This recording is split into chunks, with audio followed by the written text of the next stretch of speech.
10 বছর ধরে বিবাহিত হওয়ার পরেও আমার কোনো সন্তান ছিল না। আমার স্বামী যখন অন্য শহরে যেতেন তখন আমার দেওর বলতো, বৌদি, এটা একটা অন্য রকম লাড্ডু। 7 দিন ধরে এটি খেলে দাদা আসার সাথে সাথেই বাচ্চা পেটে থেকে যাবে। আমি সেই লাড্ডুগুলি খেয়ে নিয়েছিলাম এবং আমার একটি বাচ্চা হয়েছে। বাচ্চাটির জন্মের সময় আমার দেওর চিৎকার করে বলেছিল যে এই শিশুটি তার। আর যখন ডিএনএ টেস্ট করা হয় তখন যেন আমার পায়ের তলা থেকে মাটি বেরিয়ে আসে। কারণ ওই শিশুটি আমার আসলে কি নাম। আমি খুব সুন্দর ছিলাম এবং আমি এমন একটি বাড়িতে বিয়ে করেছিলাম যেখানে শুধু আমার স্বামী এবং আমার দেওর থাকত। আমার শ্বশুর বাইরের একটি শহরে ছিলেন। এরা খুবই ধনী ছিল। আমার শাশুড়িও ছিল না। আগে আমি খুব খুশি ছিলাম যে এই বাড়িতে কোনো শাশুড়ি নেই, ননদ নেই, ভগ্নিপতি নেই। কিন্তু আমি বুঝতে পেরেছিলাম যে এখানে বসবাস করা খুব কঠিন। কারণ এই বাড়িটা ছিল শুধুই পুরুষের ঘর। আর আমি তাই কাউকে মনের কোনো কথাই বলতে পারতাম না। আমার স্বামীও খুব সিরিয়াস ছিল। আমার বাবা মাও আমাকে বিয়ে দেওয়ার পর এই দেশ ছেড়ে চলে গেল, কারণ তারা এখানে এসেছিল শুধুমাত্র আমাকে বিয়ে দেওয়ার জন্য। আমরা আগে কাতারে থাকতাম। আমার বাবা মা চেয়েছিল আমি পাকিস্তানে থাকি, যাতে আমি এখানকার মাটির কাছাকাছি থাকতে পারি। আমি গরিব তো হয়েই গিয়েছিলাম, কিন্তু খুব চিন্তিত ছিলাম। এই সমস্যার কারণে তখনও পর্যন্ত আমার সন্তান হয়নি। ডাক্তাররা বলতো, আপনার শরীরে রক্ত কম, কারণ আপনি দুঃখী থাকেন সব সময়। আপনার পরিবেশ পরিবর্তন করুন, কোথাও থেকে ঘুরে বেরিয়ে আসুন। এমন কাজ করুন যা আপনাকে খুশি করবে। কিন্তু আমার বর এমন একটা কাজ করত যে একদিনের জন্য সে ছুটি নিতে পারত না। আর যে আমার সাথে কথা বলতো সে আর কেউ না, সে ছিল আমার দেওর। আমার বয়সী, আর সে দেখতে খুব সুন্দর ছিল। আমার স্বামীর তুলনায় সে একজন ভালো মানুষও ছিল। হাসিঠাট্টা করত, কিন্তু তার একটা নিজস্ব জগৎ ছিল, যেখানে সে আমার জন্য সময় দিতে পারত না। সে ইউনিভার্সিটিতে চলে যেত, সেখানে বন্ধুদের সময় দিত কিংবা ফোন নিয়ে ব্যস্ত থাকত। আমি ভাবতাম কখনোই সে ফ্রি হয়ে এসে আমার সাথে কথা বলবে, তাহলে আমার সময় ভালোই কাটবে। খুব ভালো কথা বলতো সে। তার নাম ছিল হামাদ। মাঝে মাঝে আমরা দেওর বৌদি মিলে প্ল্যান করতাম। সে কিছু খাবার, যেমন পিৎজা, বার্গার এইসব নিয়ে আসতো। তারপর আমরা একসাথে পিৎজা খেতাম, এখানের ওখানের গল্প করতাম। এভাবেই সময় ভালোই কেটে যেত। আমার স্বামীও এই ব্যাপারটা জানত। আমার স্বামী বলতো তার ভাইয়ের থেকে কিছুটা দূরে থাকতে। আমি বলেছিলাম যে সে তো অপরিচিত নয়, সে এই বাড়িতেই থাকে। আমি আমার স্বামীকে বলতাম যে আমি তার সাথে কথা বলি না, কিন্তু বাস্তবে আমরা একে অপরের সাথে কথা বলতাম এবং আমাদের জীবন এভাবেই চলছিল। আমার বিয়ের পরে অনেক বছর কেটে গেছে। 10 বছর হয়ে গেছে, কিন্তু আমার এখনো একটাও সন্তান হয়নি। কিন্তু ডাক্তার বলেছে আপনার খুব একটা সমস্যা নেই, আপনার সন্তান হতে পারে। ডাক্তার আমাকে বললেন আজই আপনার স্বামীর সাথে কথা বলুন, যাতে তিনি আপনার পরিবেশ পরিবর্তন করতে পারেন, আপনাকে একটি শান্তিপূর্ণ জায়গায় নিয়ে যান। কিন্তু যখন আমি আমার স্বামীকে এই কথাটি জানালাম, আমার স্বামী আমাকে একটি নতুন খবর শোনালো। সে বলল যে আমাকে কাজের জন্য অন্য শহরে যেতে হবে এবং আমি সেখানেই থাকব।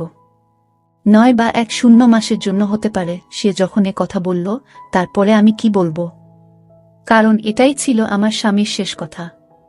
সে একবার যা বলে তো সেটাই করত। আমি বললাম ঠিক আছে, আমি তোমার জিনিসপত্র প্যাক করে দিচ্ছি। আমার স্বামী শহরের বাইরে চলে গেলেন এবং তখন আমি বাড়িতে একা থাকতাম। কিন্তু তখনই আমার দেওর আমাকে এমন কিছু বলেছিলেন যা আমাকে অবাক করেছিল।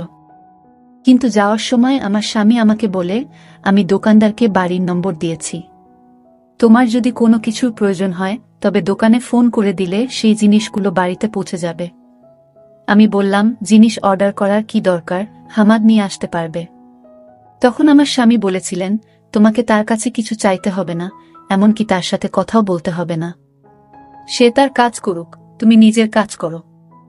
এমনকি ওর জন্য রান্না করারও দরকার নেই, ও বাইরে থেকে খাবে। আমি বললাম তোমার কি হয়েছে? সে বলল আমি তোমার বর, আর তাই আমি যা বলছি তাই তোমায় করতে হবে। আমি বললাম কিছু কি হয়েছে? সে বলল না, তেমন কিছুই না, আমি শুধু তোমাকে বলে দিলাম যে ওর থেকে দূরে থাকবে। আমার এক কাকিমা বাইরে চলে গেছেন, যখন তিনি ফিরে আসবেন তখন তিনি তোমার সাথে থাকতে আসবেন। তোমার খেয়াল রাখবেন উনি, আর তোমার ভয় করবে না একটু।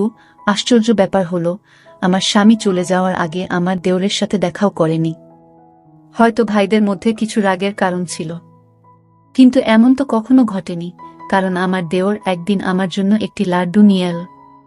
সে বলল, তুমি যদি এটি খাও তাহলে দাদা এখানে ফিরে আসার সাথে সাথে তোমার বাচ্চা পেটে থেকে যাবে। যদিও আমি আমার দেওরের সাথে এসব কথা আগে কখনো বলিনি, কিন্তু আমার এই দেওর ছিল অন্য ধরনের। আমরা একে অপরের সঙ্গে বন্ধুর মতো কথা বলতাম। সে বলল, অনেক দিন হয়ে গেছে, দাদা বুঝতে পারছে না। সে তোমার চিকিৎসা করায় না, আর তোমাকে কোথাও নিয়েও যায় না। কিন্তু আমি এই বাড়িতে একটি বাচ্চা দেখতে চাই, যাতে তোমার মুখ থেকে কষ্টের ছাপ সরে যায়। এজন্যই আমি এই মন্ত্র পড়া লাড্ডু নিয়ে এসেছি। তোমাকে 7 দিন ধরে এটি খেতে হবে, তারপরে দাদা যখন আসবে তখন সুসংবাদ পাবে। আমি আমার দেওরকে ধন্যবাদ জানিয়েছিলাম এবং তাকে বলেছিলাম যে সে সত্যিই একজন ভালো মানুষ, যে এত চিন্তা করেছিল আমার জন্য। আমি বললাম তাকে, আল্লাহ তোমাকে একটা মিষ্টি বাচ্চার কাকা বানিয়ে দিক। আর আমি সেই লাড্ডুটি 7 দিন ধরে প্রতিদিন খেয়েছি, এই ভেবে যে একদিন সবকিছু ঠিক হয়ে যাবে। আমার দেওর আমাকে প্রতিদিন গল্প বলতো যে এই লাড্ডু তো অমুকও খেয়েছিল। আমি যেখান থেকে এগুলো নিয়ে এসেছি সেখানের খুব নাম ডাক হয়েছে। মানুষ তাদের কাছে যায় এবং তাদের সমস্যার সমাধান করিয়ে ফিরে আসে।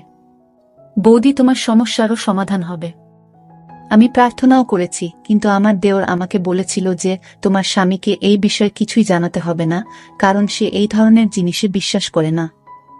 আর যদি দাদা জানতে পারে যে এই লাড্ডুগুলো আমি তোমাকে দিয়েছি, তাহলে আমাকে মেরে ফেলবে। আমি তাকে বললাম যে তোমাদের মধ্যে কি কোনো ঝগড়া চলছে?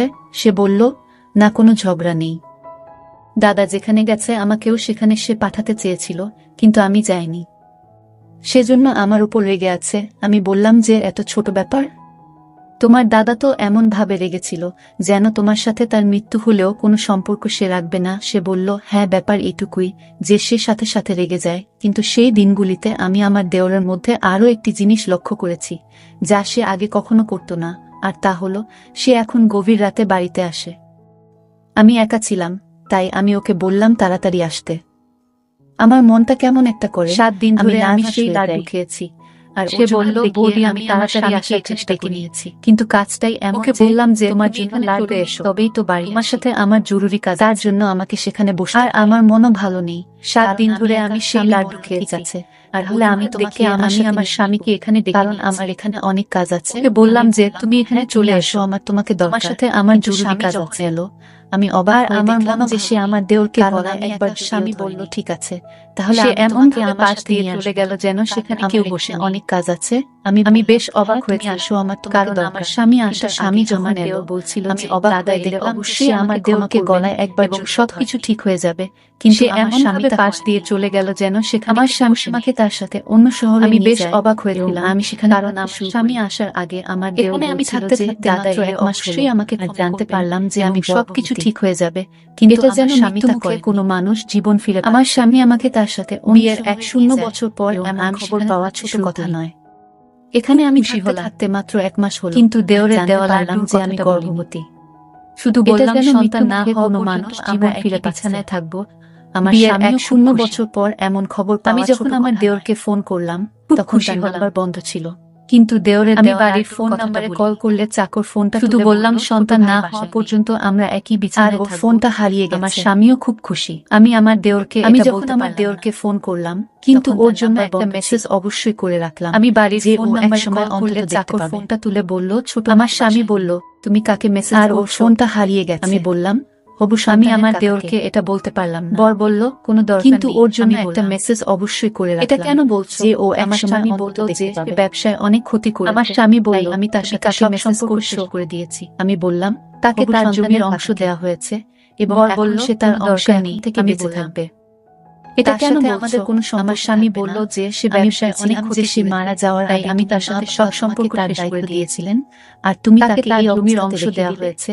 এবং এখন আমার স্বামী বলল সে একজন প্রতারক, চোর, এবং তার সাথে আমাদের কোনো সম্পর্ক রাখতে চাই। আমি বলেছিলাম যে সে, আমি অবশ্যই আমার স্বামীকে বলেছি যে তার অন্যায় করেছে, আর তুমি তাকে। কিন্তু আমার স্বামী বলেছেন যে আমার ক্ষেত্রে তোমার আমার স্বামী বলার দরকার নেই, একজন প্রতারক, তুমি হলে বউ। আমি আমার কাজ হলো সম্পর্ক রাখতে চাই না। আর হ্যাঁ, আমি অবশ্যই আমার স্বামীকে বলেছি যে সে অন্যায় করছে, এখন থেকে তোমার বাচ্চার প্রতি, কিন্তু আমার স্বামী বলেছেন যে আমি ঘরের ও ভাইয়ের ব্যাপার বলার দরকার নেই। সে আমার তুমি হলে তোমার ভাই, তোমার কাজ হলো ঘর চালানো। যদি তোমার ভাই হতো, আর হ্যাঁ, তাহলে তুমি কথা তোমাকে সন্তান দিয়ে দিয়েছেন। আমি বললাম যে সে আমার থেকে তোমার বাচ্চার প্রতি মন দাও। আমি আমার স্বামী ঘরের ও ভাইয়ের ব্যাপার দেখব, তার কারণেই আমরা জীবনে সে আমার সুখ পেতে, তোমার ভাই নয়।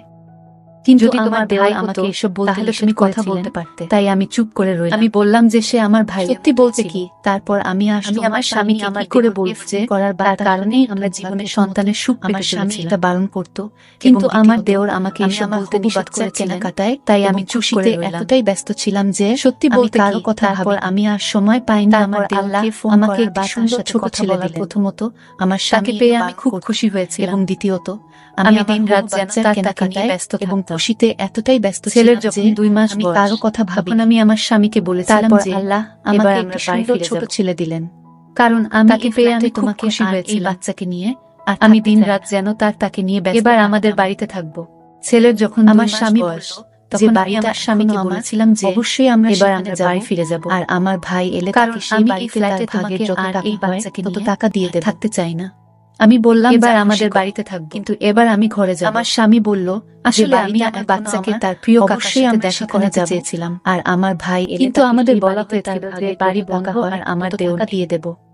কিন্তু বাড়ি বললাম যা খুশি করো, কেউ এবার আমি ঘরে যাব, যেন এই বাড়িতে আমি আমার বাচ্চাকে তার প্রিয় কাকার সাথে দেখা করাতে চেয়েছিলাম। আমি জানতে পেরে গিয়েছিলাম, কিন্তু আমাদের বলা হয়েছিল যে বাড়ি বন্ধ আর আমার দেওর যেন, কিন্তু আমার এরকমই মনে হলো যেন কেউ এখানে, কিন্তু সেই মহিলাকে হতে পারে যেন এই বাড়িতে আরেকজন মহিলা আছে। আমার দেওর সেটা এই জন্য যে আমি জানতে পেরে বড় সেখানে বসেছিল বাড়ির সব, তবুও আমি আমার ব্যবহার রাখতে চাইলাম না। আর দেওর আমার সেরকমই মনে, দেখো তোমার ভাইপো আমার, কিন্তু সেই মহিলাকে হতে পারে আমি সেদিকে আর মন দিলাম না। শুনে আমি অবাক হয়ে গেলাম। আমার স্বামীও বলল তুমি বাচ্চাকে ভালোবাসো, আমি আমার আবেগ ধরে রাখি, তুমি এত অহংকারী। আর দেওরকে বলে এই বাড়ি থেকে বের হও, তোমার ভাই। আমার দেওর তখন বলল, আমি বললাম এটা আমার ভাই না। ওর কথা শুনে সে অবাক হয়ে গেল। এটা শুনে আমার স্বামীও বলতে সরে গেল, বাচ্চাকে ভালোবাসে আমার স্বামীরও। তুমি এত অহংকারী, কি রকম আজে বাজে, এই বাড়ি থেকে বের হও। তখন আমার বাজে অভিযোগ করছো? আমি বললাম এটা আমি কাউকে দোষারোপ করছি না, কারণ সে এটা আমার ছেলে। এটা শুনে আমি প্রমাণ করতে পারবো। মাটি সরে গেল, শুনে আমার পায়ে আমার স্বামী মাটি সরে গেল। সে বলল আমি তাকে বললাম বাজে কিসব বলছো, কি বাজে ইশারা ও করলাম যে তোমার কি হয়েছে? আমি কাউকে দোষারোপ করছি, তুমি কি চাইছো? এটা আমারই ছেলে, তোমার জন্যই তো বাচ্চাটা এই পৃথিবীতে এসেছে। শুনে আমার পায়ের এখন থেকে মাটি সরে নিয়ে কথা বলছো। আমি তাকে বললাম তুমি কিসব বলছো তুমি?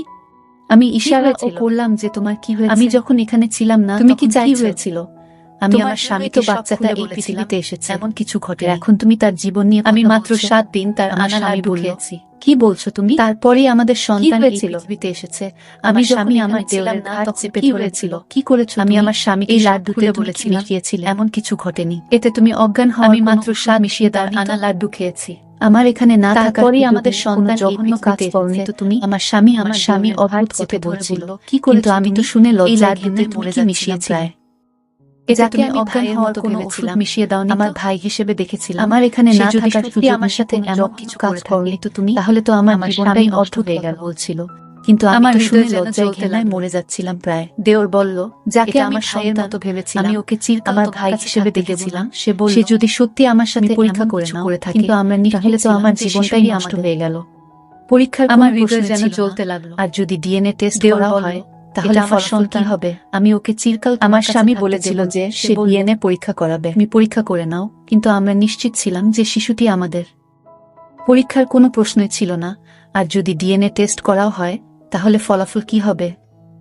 আমার স্বামী বলেছিল যে সে ডিএনএ পরীক্ষা করাবে। আমরা সবাই তখন হাসপাতালে পৌঁছলাম এবং সঙ্গে সঙ্গে পরীক্ষা করিয়ে নিলাম, কিন্তু রিপোর্ট পেতে 2 দিন সময় লেগেছে। শুধুমাত্র আমিই জানতাম যে কিভাবে আমি 2 দিন কাটিয়েছি। আমার স্বামী আমাকে অদ্ভুতভাবে দেখতেন। আমাকে বারবার আমার বর একই কথা জিজ্ঞেস করত, আমি যখন বাসায় ছিলাম না তখন কি হয়েছে? কোনো ঘরে তুমি ঘুমাতে? কোনো সময় ঘুম থেকে উঠতে রাতে কি মনে হতো যে তুমি অজ্ঞান হয়ে গেছো আর তোমার কোনো হুঁশ নেই? তুমি কি ঘুমের সময় ঘরের দরজা ভেতর থেকে তালা দিতে?